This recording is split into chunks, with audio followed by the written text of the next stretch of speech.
انسان کو اللہ تعالیٰ نے یہ فطرت دی ہے کہ وہ خوب سے خوب تر کی تلاش میں رہتا ہے۔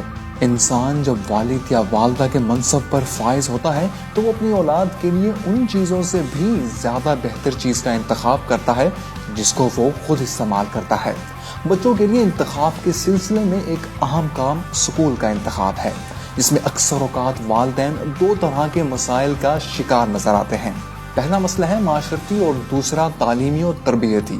دوستو، اگر ہم اپنے آس پاس نظر دوڑائیں تو آج ہر انسان بہتر معیار اور اونچے سٹیٹس کے لیے کوشاں نظر آتا ہے، اور اس مقصد کے حصول کے لیے وہ اپنی صحت، وقت اور حقیقی خوشیوں کو بھی داؤ پر لگا دیتا ہے۔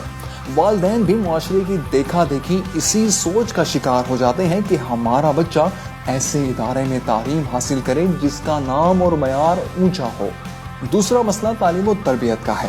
موجودہ دور میں تعلیمی اداروں کی بہتات ہو چکی ہے۔ آپ کو ہر جگہ خوشنما اور متاثر کن دعوے نظر آئیں گے جن کو دیکھ کر والدین بچے کی تعلیم کے لیے کوئی فیصلہ نہیں کر پاتے۔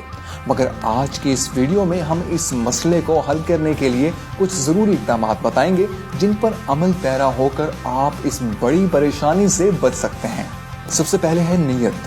والدین سب سے پہلے یہ نیت کریں کہ اولاد کی تعلیم کا مقصد فقط ڈگری یا اونچا معیار نہیں بلکہ ایک اچھا انسان بننا ہے۔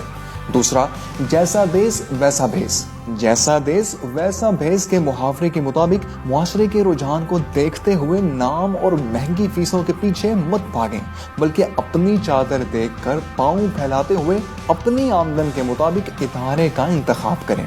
نصب العین۔ تعلیمی ادارے کے انتخاب میں یہ تحقیق لازمی کریں کہ اس ادارے کے قیام کا مقصد اور نصب العین کیا ہے۔ عمارت۔ اسکول کی عمارت کو ضرور وزٹ کریں کیونکہ بچوں کی تربیت میں عمارت کا بھی اثر ہوتا ہے۔ کلاس رومز، کمپیوٹر لیب اور ضروریات زندگی کے وسائل ضرور چیک کریں، گرچہ یہ چیزیں اعلیٰ معیار کی نہ ہوں مگر اوسط ضرور ہونی چاہیے۔ ادارے کا سربراہ۔ ادارے کے سربراہ یعنی پرنسپل سے ملاقات کر کے ان کے نظریات، افکار اور علمی استعداد کو پرکھیں، کیونکہ ادارے کی ترقی میں سربراہ کی سوچ اور طرز عمل کا بڑا عمل دخل ہوتا ہے۔ ادب و معاشرتی اقدار۔ اسکول کے عمومی ماحول میں یہ چیز ضرور دیکھیں کہ وہاں کوئی ایسی سرگرمی تو نہیں ہو رہی جو معاشرتی اور اسلامی اقدار کے خلاف ہو۔ اساتذہ۔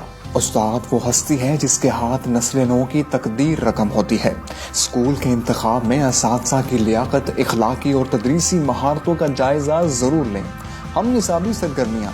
بچوں کی جسمانی اور تعلیمی نشو و نما کے لیے ہم نصابی سرگرمیوں پر ضروری توجہ دیں۔ اپنے مطلوبہ ادارے میں یہ چیز ضرور نوٹ کریں۔ گھریلو تربیت۔ یہ بات ہمیشہ یاد رکھیں کہ بچے کی تعلیم و تربیت کو فقط اسکول پہ نہیں چھوڑا جا سکتا، گھر کی تربیت بھی لازمی ہے۔ تو دوستو، زندگی کے تمام شعبہ جات کی راہ گزر تعلیمی اداروں سے ہو کر گزرتی ہے، اس لیے بچوں کی تعلیم کا فیصلہ سوچ سمجھ کر کریں، اور یہ بات جان لیں کہ آپ کا بچہ ایک قیمتی اثاثہ ہے۔ اس کے اندر وہی صلاحیتیں ہیں جو قائد اعظم محمد علی جناح، علامہ اقبال، نیوٹن اور آئنسٹائن میں تھیں، بس ان سب کو پالش کرنے کی ضرورت ہے۔ تو دوستو، مزید ایسی ویڈیوز کے لیے ہمارا چینل سبسکرائب کیجئے، اس ویڈیو کو لائک کیجئے، شیئر کیجئے اور کمنٹ میں لکھ کر بتائیے کہ آپ کو یہ ویڈیو کیسی لگی۔ ویڈیو دیکھنے کا بہت بہت شکریہ۔